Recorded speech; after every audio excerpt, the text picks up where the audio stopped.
Welcome back to my English learning YouTube channel. আজি আমি ইউটিউবৰ আন এটা ভিডিঅ' আপলোড দিব ওলাইছোঁ। আমাৰ বিষয়বস্তু হ'ল চেণ্টেন্স সম্পৰ্কে মই প্ৰিভিয়াছ বা আগৰ ভিডিঅ'টোত আলোচনা আৰম্ভ কৰিছিলোঁ। আৰু চেণ্টেন্স কি আপোনালোকক মই কৈছোঁ যে শব্দ সমষ্টি সম্পূৰ্ণ অৰ্থ থকা শব্দ সমষ্টি আমি চেণ্টেন্স বুলি কৈছিলোঁ। কেতিয়াবা এটা ৱৰ্ড এটা চেণ্টেন্স হয়, সেইটো মই বুজাইছিলোঁ বা ব্যাখ্যা কৰি বুজাই দিছিলোঁ। আৰু ইতিমধ্যে চেণ্টেন্সৰ প্ৰকাৰকেইটা মই আপোনালোকৰ সন্মুখত বিভিন্ন অংগী ভংগীৰ দ্বাৰাই বুজাই দিছোঁ যে আমাৰ দৈনন্দিন জীৱনত আমি বিভিন্ন ধৰণে কথা কওঁ আৰু যাৰ কাৰণে বিভিন্ন ধৰণৰ চেণ্টেন্সৰ আমাৰ প্ৰয়োজন হয়। আৰু সেইকাৰণে গ্ৰামাৰিয়ানসকলে আমাৰ মনৰ ভাৱ সম্পূৰ্ণকৈ কি ধৰণে প্ৰকাশ পাব পাৰে তাৰ কাৰণে চেণ্টেন্সৰ 5টা ভাগত ভগাই দেখুৱাই দিছে। আৰু গ্ৰামাৰত সেই চেণ্টেন্সবিলাকৰ নাম এছাৰ্টিভ, ইণ্টাৰগেটিভ, ইম্পাৰেটিভ, এক্সক্লেমেটৰী আৰু অপটেটিভ হিচাপে ভাগ কৰিছে উদ্দেশ্য বা অৰ্থ অনুযায়ী। চ' ইতিমধ্যে আমি চেণ্টেন্সৰ বিষয়ে ডিছকাশ্যন আৰম্ভ কৰি দুটা চেণ্টেন্সৰ ডিছকাশ্যন অলৰেডি শেষ কৰিছোঁ, অৰ্থাৎ এছাৰ্টিভ আৰু ইণ্টাৰগেটিভ চেণ্টেন্সৰ। এছাৰ্টিভ চেণ্টেন্স বুলি কোৱাৰ লগে লগে আমি বুজি পাওঁ যি এইটো ষ্টেটমেণ্ট হয় যি চেণ্টেন্সৰ দ্বাৰা কোনো ব্যক্তি, বস্তু, ঠাই আদিৰ বিশেষ বৰ্ণনা দিয়া যায়। অ'কে, ঠিক সেইটো এছাৰ্টিভ চেণ্টেন্স। যেনেকৈ কি I am teaching you English now. Okay, this is a very simple sentence. I am teaching you English now. The fan is moving at full speed or at high speed. So এই আটাইবিলাক কথা আমি কি tense লিখিম? Present assertive sentence. Assertive sentence or ভাগত পৰে। So there is much furniture in this room. So এইটো কি assertive sentence?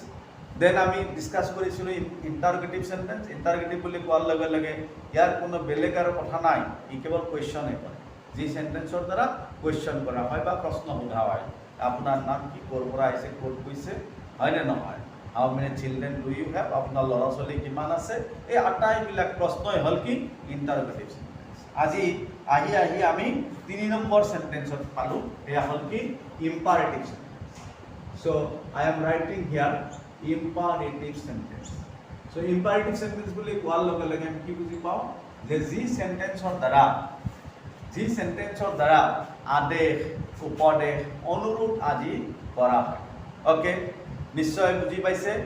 আপোনালোকে জানে যে ইম্পাৰেটিভ মানে ইয়াৰ কাম আদেশ, অৰ্থাৎ ই অৰ্ডাৰ দিয়ে, ই এডভাইচ কৰে, উপদেশ দিয়ে আৰু ই ৰিকুৱেষ্ট কৰে বা অনুৰোধ কৰে। 3টা কাম, অৰ্থাৎ আমি আমাৰ দৈনন্দিন জীৱনত মানুহক কিবা আদেশো কৰিব লগা হয়, উপদেশো দিবলগীয়া হয়, নাইবা আমি কিবা বস্তু বা সেৱা গ্ৰহণৰ কাৰণে বা পোৱাৰ বাবে আমি অনুগ্ৰহ বা অনুৰোধ জনাবলগীয়া হয়। এই আটাইকেইটা কথাই আমি ইম্পাৰেটিভ চেণ্টেন্সৰ দ্বাৰা প্ৰকাশ কৰোঁ। চ' এতিয়া ইয়াৰ কিছুমান এক্সাম্পল লিখিব পাৰোঁ। আৰু এটা কথা মনত ৰাখিবলগীয়া যে ইম্পাৰেটিভ চেণ্টেন্সটো সদায় প্ৰেজেণ্ট টেন্সত লিখা হয়, অৰ্থাৎ প্ৰেজেণ্ট ইনডিফিনিট টেন্সত। ই অকল ভাৰ্বেৰে আৰম্ভ হয়, ইয়াৰ ছাবজেক্টটো সদায় ইউ হয় আৰু ইউ সদায় উজ্জ্বল থাকে, অৰ্থাৎ অমিত থাকে। আমি কেতিয়াও ইম্পাৰেটিভ চেণ্টেন্সৰ ছাবজেক্টটো নিলিখোঁ, অৰ্থাৎ সদায় ভাৰ্বেৰে আৰম্ভ হয়। আৰু ভাৰ্বটো সদায় কি টেন্সৰ হ'ব? ৰুট ফৰ্মত হয়, অৰ্থাৎ প্ৰেজেণ্ট টেন্সৰ হয়। ডেট মিনছ প্ৰেজেণ্ট ইনডিফিনিট টেন্সত। ভাৰ্বৰ লগত INGও নহয়, ভাৰ্বৰ পাষ্ট পাৰ্টিচিপল ফৰ্মো নহয় বা অন্যান্য একো কথাই ইয়াত নাহে। যেনেকৈ কি যে ইয়াৰ পৰা মই মোৰ কোনোবা এজন মানুহক মানে এনেকুৱা অৰ্ডাৰ দিব পাৰোঁ যে মই মোৰ চাকৰক অৰ্ডাৰ দিছোঁ, তই বোলে এতিয়া ইয়াৰ পৰা ওলাই যা, চ' এইটো ইম্পাৰেটিভ চেণ্টেন্স হ'ব। চ' আমি কি লিখিব পাৰোঁ? Gate out from here now. Okay, get out from here now, অৰ্থাৎ এতিয়া তুমি ইয়াৰ পৰা ওলাই যোৱা। চ' এইটো এটা অৰ্ডাৰ হয়। চ' এনেকুৱা অৰ্ডাৰ বুজোৱা যিমান চেণ্টেন্স হ'ব আটাইবোৰে কি আমি ইম্পাৰেটিভ চেণ্টেন্সত লিখিব লাগিব। আৰু ইম্পাৰেটিভ চেণ্টেন্স মানে সদায় ভাৰ্বেৰে আৰম্ভ হয় আৰু ইয়াৰ যিটো ছাবজেক্ট সেইটো সদায় ইউ হয় আৰু ইউ সদায় উজ্জ্বল থাকে, অৰ্থাৎ অমিত থাকে। আমি কেতিয়াও লিখিব নালাগে। ঠিক তেনেকৈ শিক্ষকে ছাত্ৰক উপদেশ দিব পাৰে নে নোৱাৰে? যদি পাৰে সেই উপদেশটো কি টেন্স? Imperative sentence. চ' ক'ব পাৰে যে ষ্টাডি ৱেল, ভালদৰে লিখা পঢ়া কৰিবা, অবাবত সময় নষ্ট নকৰিবা, কি don't waste your time in vain. So all these sentences are of imperative sentences. Imperative sentence or ভাগৰ sentence, কাৰণ এই sentence বিলাকৰ দ্বাৰা আমি আদেশ কৰিছো, তাৰ পিছত কি কৰিছো, উপদেশ দিছো, বা যদি অনুৰোধ কৰো তেতিয়া হলে কি হ'ব, imperative sentence হ'ব। যেনেকৈ কি, মোক অনুগ্ৰহ কৰি এক গিলাস গৰম পানী দিয়ক, please give me a glass of hot water. That means অনুগ্ৰহ কৰি মোক এক গিলাস গৰম পানী দিয়ক। সো এইটো মই অনুৰোধ কৰিছো, অনুৰোধ কৰাৰ কাৰণে মই সন্মুখত কি প্লিজ আনিছো, আৰু কিন্তু সেন্টেন্সটোৰ মেইন ভাৰ্ব কি গিভ, ই প্ৰেজেন্ট টেন্সতে আছে, আৰু এই প্লিজ গিভ দিয়াৰ কাৰণে ই অনুৰোধ হৈছে, আৰু এনেকুৱা অনুৰোধ বুজোৱা যিকোনো সেন্টেন্সে কি হ'ব, ইম্পাৰেটিভ সেন্টেন্স হ'ব। সো ইমান আৰু বহলকৈ ডিসকাস কৰিবলগীয়া নাই, কাৰণ সেন্টেন্স সম্পৰ্কে অলৰেডি আপোনালোকৰ নলেজ বহুত আছে। তথাপি মই জাষ্ট এটা ৰিমাইণ্ড কৰিছোঁ, অৰ্থাৎ ৰিমাইণ্ডাৰ দিছোঁ, যাতে হয়তো বহুদিন আগতে পঢ়িছে, আকৌ এবাৰ যদি আপোনালোকে এই ভিডিঅ'বিলাক চাই তে মনত পৰিব, আৰু আমাৰ ষ্টুডেণ্টবিলাকেও নিশ্চয় মনত পেলাব পাৰিব, আৰু বিভিন্ন ধৰণে সহায়ক হ'ব। সো এবাৰ আমি 4 নম্বৰ টেন্স লিখিম। টেন্স নহয়, মোৰ টেন্সটোৱে আহি থাকে বাৰে বাৰে, কাৰণ আগৰ ভিডিঅ'বিলাক টেন্সৰ ওপৰত আছিল তো। এইবাৰ 4 নম্বৰ আমি সেন্টেন্স লিখিম। 4 নম্বৰ সেন্টেন্সটো হ'ব কি, এক্সক্লেমেটৰী সেন্টেন্স।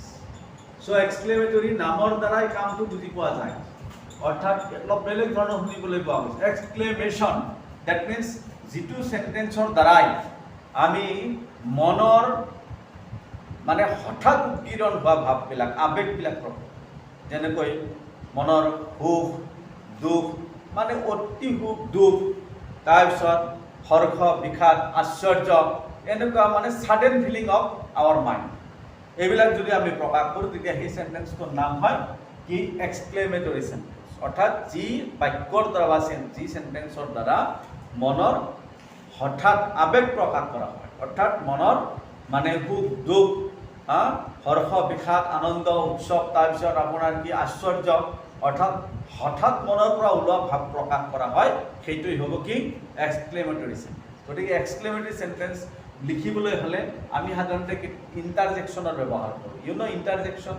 ইণ্টাৰজেকশ্যন মানে কি বুজি পায়, যে যি ৱৰ্ডৰ দ্বাৰাই পাৰ্টছ অফ স্পীচৰ এটা ভাগ হয়, যি ৱৰ্ডৰ দ্বাৰা মনৰ আনন্দ সুখ দুখ হৰ্ষ বিষাদ আদি প্ৰকাশ কৰা হয়। যেনেকৈ কি, ধৰক মই বিৰাট সুখত আছোঁ, অৰ্থাৎ আমি এখন খেল খেলিছোঁ, খেলখন জিকিছোঁ, গতিকে আমি কি দিম, বা আমি খেলত জিকিছোঁ, এনেকৈ আমি কওঁ। সো এই যিটো মনৰ আনন্দ হঠাৎ ওলাই গ'ল, এইটো কিন্তু এক্সক্লেমেটৰী সেন্টেন্স। আৰু ইংলিছত আমি লিখিম যে hurray, okay, hurray, we have won the match, অৰ্থাৎ বা আমি খেলত জিকিলোঁ। এইবাৰ এটা কথা লক্ষ্য কৰিবলগীয়া যে আমি এছাৰ্টিভ সেন্টেন্স সাধাৰণতে কি হিচাপত লিখোঁ, এছাৰ্টিভ সেন্টেন্সৰ শেষত আমি ফুল ষ্টপ দিওঁ, ইণ্টাৰগেটিভ সেন্টেন্সৰ শেষত আমি কুৱেশ্যন মাৰ্ক দিওঁ, তাৰপিছত ইম্পাৰেটিভ সেন্টেন্সৰ শেষত আমি ফুল ষ্টপ দিওঁ। কিন্তু এইবাৰ এক্সক্লেমেটৰী সেন্টেন্সৰ শেষত কিন্তু আমি ফুল ষ্টপ নিদিওঁ বা কুৱেশ্যন মাৰ্ক নিদিওঁ। এক্সক্লেমেটৰী সেন্টেন্সৰ শেষত আমি আৱেগসূচক চিন অৰ্থাৎ নোট অফ এক্সক্লেমেশ্যন ইউজ কৰোঁ, সেইটো দাঁৰি লিখি এটা ফুট দিব লাগে অসমীয়াত।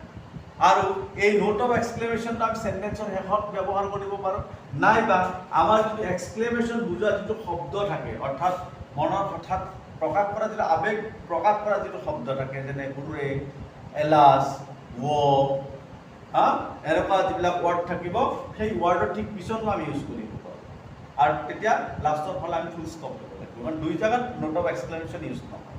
ধৰক মই এতিয়া লিখিলোঁ যে হাই মোৰ সৰ্বনাশ, সো ইয়াতে দি দিলোঁ এলাছ, মই দুখ প্ৰকাশ কৰিছোঁ, মোৰ কিবা এটা ডাঙৰ বিপদ আহিছে, মই চিঞৰিছোঁ হাই মোৰ সৰ্বনাশ, so alas I am undone, okay, I am undone, undo, undid, undone. Undone মানে সৰ্বনাশ, মোৰ সব শেষ হৈ গ'ল, সৰ্বহাৰা হৈ গ'ল। So alas I am undone. এবাৰ এলাছৰ পিছত কি দিছোঁ, নোট অফ এক্সক্লেমেশ্যন দিছোঁ, যাৰ কাৰণে সেন্টেন্সৰ শেষত ফুল ষ্টপ দিছোঁ। গতিকে যাতে আমাৰ কনফিউজন নহয়, কিন্তু এক্সপ্লেনেশ্যন নোট অফ এক্সক্লেমেশ্যনটো আহিবই। আকৌ আমি কি ৱাৰ্ড বা হাউ ব্যৱহাৰ কৰিও এই সেন্টেন্সবিলাক লিখিব পাৰোঁ, অৰ্থাৎ এক্সক্লেমেটৰী সেন্টেন্স লিখিব পাৰোঁ। ৱাৰ্ড বা হাউ ব্যৱহাৰ কৰি আমাৰ কি আশ্চৰ্য প্ৰকাশ হয়, যেনেকৈ কি হোৱাট এ টল বিল্ডিং, বাপৰে ইমান ওখ বিল্ডিং জীৱনতো দেখা নাই, দেখা পাই আচৰিত হৈছোঁ। এইকাৰণে কি কৈছোঁ, হোৱাট আ টল বিল্ডিং। অ'কে, হোৱাট আ টল building. So' not of exclamation.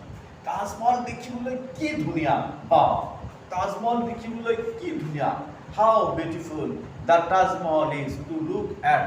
Okay, পৃথিৱীৰ মানে ওৱান অফ দ্য 7 wonders দেখিবলৈ ধুনীয়া হ'বই, আৰু সেইটো যদি আমি কওঁ তাজমহল দেখিবলৈ ধুনীয়া, তেতিয়াহ'লে দেট ইজ নট ইনাফ। সেইটোৱে যথেষ্ট নহয়।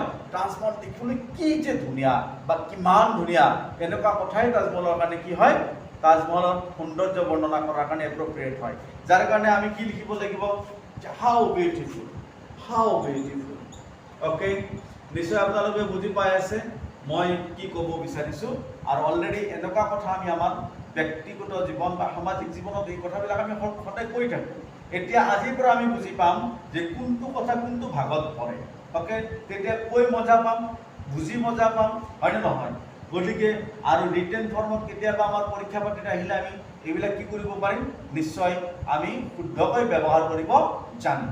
দেট ইজ ৱাই মই আপোনালোকলৈ এই বস্তুবিলাক আগবঢ়াই আছোঁ। So' how beautiful the Taj Mahal is to look at. So' লাষ্টৰ ফালে কি দিছোঁ, নোট অফ এক্সক্লেমেশ্যন, কাৰণ ইয়াতে আমি কি কৰা নাই, এবাৰ এলাছ, হুৰে এনেকুৱা ধৰণৰ ৱৰ্ড ইণ্টাৰজেকশ্যনবিলাক আমি ইউজ কৰা নাই, বা হোৱাট বা হাউৰে আমি কি লিখিব পাৰোঁ, এনেকুৱা এক্সক্লেমেটৰী চেণ্টেন্স লিখিব পাৰোঁ। তাৰ কাৰণে লাষ্টৰ ফালে দিছোঁ how beautiful the Taj Mahal is to look at. কিন্তু আৰু এটা কথা মই উল্লেখ কৰিছোঁ, বহুত ক্ষেত্ৰত আমি ষ্টুডেণ্টবিলাকক দেখিবলৈ পাওঁ, অৰ্থাৎ অলপ সৰু সুৰাকৈ মানে ছাত্ৰ পঢ়োৱা অভিজ্ঞতা এটা আছে, আৰু এই অভিজ্ঞতাৰ ফালৰ পৰা মই কৈ থাকোঁ যে কেতিয়াবা আমাৰ ষ্টুডেণ্টবিলাকে ধৰক মই যে ইয়াতে যিটো ভাৰ্ব হয় বিভাৰ্বটো, সেইটো তাজমহলৰ পিছত ইউজ কৰিছোঁ। কেতিয়াবা আমাৰ ষ্টুডেণ্টবিলাকে এই ভাৰ্বটো অৰ্থাৎ অক্সিলিয়াৰী ভাৰ্ব মানে ছাবজেক্টৰ আগত ইউজ কৰি দিয়ে এক্সক্লেমেটৰী চেণ্টেন্সত। তেতিয়াহ'লে কিন্তু চেণ্টেন্সটো নহ'ব, কাৰণ সেইটো ইণ্টাৰগেটিভৰ পেটাৰ্ণত গুচি যাব। ইণ্টাৰগেটিভ পেটাৰ্ণত কেতিয়াও থাকিব নোৱাৰে। অৰ্থাৎ কি কৰিব পাৰে, how beautiful is the Taj Mahal, is the Taj Mahal to look at, তেতিয়া চেণ্টেন্সটো কিন্তু সম্পূৰ্ণ ভুল হৈ যাব। Okay, how beautiful is the Taj Mahal to look at. লক্ষ্য ৰাখিব মই কি কৈছোঁ, বহুত মনোযোগ দিবলগীয়া কথা, তেতিয়া কিন্তু চেণ্টেন্সটো ভুল হ'ব। আমি ভাবি শুদ্ধকৈ ক'লোঁ নেকি বা শুদ্ধকৈ লিখিলোঁ নেকি, কিন্তু grammar does not allow this sentence as to be correct one. গ্ৰামাৰে এই চেণ্টেন্সক শুদ্ধ বুলি কেতিয়াও ৰিকগনিশ্যন নিদিয়ে। অ'কে, ঠিক তেনেকৈ কি যে মানে এটা প্ৰকাণ্ড ধৰক সাপ একডাল দেখিছে কোনোবা পাই, হয়নে নহয়? গতিকে লিখিব পাৰোঁ what a big snack this is, অৰ্থাৎ এই সাপডাল কিমান ডাঙৰ বা কিমান প্ৰকাণ্ড। হোৱাট এ বিগ স্নেক, মই চেণ্টেন্সটো লিখা নাই, মই কৈ মানে বুজাব বিচাৰিছোঁ। What a big snack this is, এইডাল কিমান প্ৰকাণ্ড সাপ, হয়নে নহয়? This is really an exclamatory sentence because it has expressed our certain feeling, the certain feeling of our mind. That is why it is an exclamatory sentence. What a big snake this is. So, quite right. Kintu kunobai jodi koy what a big snake this is no koy. What a big snake is this. What a big snake is this. তেতিয়াহ'লে কিন্তু চেণ্টেন্সটো নহ'ব। কিয় নহয়, যে এইটো interrogative pattern হয়, অৰ্থাৎ exclamatory ইণ্টাৰগেশ্যন আহিব নোৱাৰে, কুৱেশ্যন আহিব নোৱাৰে। So' be careful when we use or write an exclamatory sentence. আমি কিছুমান ক্ষেত্ৰত এনেকুৱা ভুল আমি ষ্টুডেণ্টৰ মাজত লক্ষ্য কৰি পাইছোঁ। চ' আমি কেয়াৰফুল হোৱাটো অতিকৈ প্ৰয়োজন, যাতে এনেকুৱা ভুল আমি কেতিয়াও নকৰোঁ। We should not commit such mistakes in writing exclamatory sentences. Now the last one, last ভাগটো হ'ল কি অপটেটিভ সেন্টেন্স। বহুত গ্ৰামাৰত এই ভাগটো কিন্তু নিলিখে। অ'কে, অপটেটিভ সেন্টেন্স বহুত গ্ৰামাৰত আমাৰ উল্লেখ কৰে যে সেন্টেন্স 4 প্ৰকাৰ। অ'কে, সেন্টেন্স 4 প্ৰকাৰ বুলি বহুত গ্ৰামাৰত উল্লেখ কৰে, কিন্তু আচলতে 4 প্ৰকাৰৰ পিছতো আমি এক প্ৰকাৰ পাওঁ, সেইটো হ'ল অপটেটিভ সেন্টেন্স। আৰু এই অপটেটিভ সেন্টেন্স বুলি কোৱাৰ লগে লগে আমি কি বুজি পাম যে অপটেটিভ সেন্টেন্স মানুহৰ মনৰ ইচ্ছা প্ৰকাশ কৰে। কি প্ৰকাশ কৰে? সেইকাৰণে ইয়াক আমি ইচ্ছাবাচক বাক্য বুলিব পাৰোঁ কি ইচ্ছাবাচক বাক্য অৰ্থাৎ মানুহৰ মনৰ ইচ্ছা যি সেন্টেন্সৰ দ্বাৰা আমি মনৰ ইচ্ছা মনৰ মানে কি শুভকামনা আশীৰ্বাদ তাৰপিছত অভিশাপ আদি প্ৰকাশ কৰোঁ অৰ্থাৎ যি সেন্টেন্সৰ দ্বাৰা কি কৰা হয় যে মনৰ ইচ্ছা অভিপ্ৰায় আশীৰ্বাদ অভিশাপ এইবিলাক কথা প্ৰকাশ কৰা যায় তেনেকুৱা সেন্টেন্সক কি বুলি কোৱা হ'ব অপটেটিভ সেন্টেন্স আৰু এই সেন্টেন্সসমূহ সাধাৰণতে সদায় মেৰে আৰম্ভ হয় যদিও মেটো আমি আগত লিখোঁ এই মেটো কিন্তু কোৱেশ্যন নুবুজায় কাৰণ আমি যেতিয়া ইণ্টাৰগেটিভ সেন্টেন্স শিকিম তেতিয়া আমি আকৌ কম কি যে কোনো সাবজেক্টৰ আগত যদি মে ইউজ কৰোঁ তেতিয়াহ'লে কাৰণ মে ইজ এন অক্সিলাৰী ভাৰ্ব তেতিয়া এই সেন্টেন্সটো কি হয় ইণ্টাৰগেটিভ হৈ যায় কিন্তু এইটো কিন্তু তেনেকুৱা মে নহয় যেনেকৈ মই ক'লোঁ যে ঈশ্বৰে তোমাক ভালেই কৰক হয়নে নহয় ঈশ্বৰে তোমাক মংগল কৰক ঈশ্বৰে তোমাক মংগল কৰক চ' এই কথাটো আমি কিহেৰে আৰম্ভ কৰিব লাগিব মেৰে আৰম্ভ কৰিব লাগিব মানে মোৰ এইটো ইচ্ছা মই তোমাক দোৱা দিছোঁ বা তোমাক মই মংগল কৰক বুলি প্ৰাৰ্থনা কৰিছোঁ চ' কি লিখিম মে গড ব্লেছ ইউ আৰু এইবিলাক সেন্টেন্সৰ শেষত সদায় ফুল ষ্টপ ইউজ কৰিম অৰ্থাৎ আমি ফুল ষ্টপ লিখিব লাগিব হয় আমি বেলেগ চিন ব্যৱহাৰ কৰিব নোৱাৰিম চ' মে গড ব্লেছ ইউ হয় নহয় আৰু তাৰোপৰি কি হ'ব পাৰে যে ধৰক আমাৰ মানে দৈনন্দিন জীৱনত তেনেকুৱা কিছুমান মানুহ লগ পাওঁ হঠাৎ তেওঁৰ ওপৰত খং উঠি যাব পাৰে মই বেয়া পাব পাৰোঁ চ' আমি কৈ দিব পাৰোঁ তই মৰি যা বুলি হয়নে নহয় বা তই ধ্বংস হৈ যা হয়নে নহয় গতিকে আমি কি লিখিব পাৰোঁ মে ইউ গেট কাৰ্ছড অৰ্থাৎ তোমাৰ কি হওক ধ্বংস হওক কাৰ্ছ মানে অভিশপ্ত হওক তুমি অভিশপ্ত হোৱা may you get cursed curse মানে অভিশপ্ত so' may you get cursed okay ঠিক তেনেকৈ আপোনাৰ যাত্ৰা বা জাৰ্ণি শুভ হওক may your journey be happy may your journey be happy may your journey be happy okay আপুনি জীৱনত আমাৰ ৰাষ্ট্ৰপতি দীৰ্ঘায়ু হওক may our president live long may our president live long so' এই যে আমি সেন্টেন্সৰ কথা আলোচনা কৰিলোঁ এতিয়া নিশ্চয় আমি বুজি পাইছোঁ যে এই 5 প্ৰকাৰৰ সেন্টেন্সৰ ভিতৰতে আমি আমাৰ গোটেই মনৰ কথা প্ৰকাশ কৰিব পাৰোঁ আৰু যাৰ কাৰণে সেন্টেন্সক 5টা ভাগত ভগোৱা হৈছে আৰু 5 প্ৰকাৰৰ সেন্টেন্স মই ডিটেইল আলোচনা কৰিলোঁ নেক্সট ভিডিঅ'টোত আমি এই আলোচনা কৰা এই সেন্টেন্স কেইটাৰ ওপৰত প্ৰেক্টিছ কৰিম যে কোনটো কি সেন্টেন্স আৰু এই সেন্টেন্সসমূহ আমি অসমীয়াৰ পৰা ইংৰাজীলৈ অনুবাদ কৰি আমি বুজিবলৈ চেষ্টা কৰিম কোনটো সেন্টেন্স কি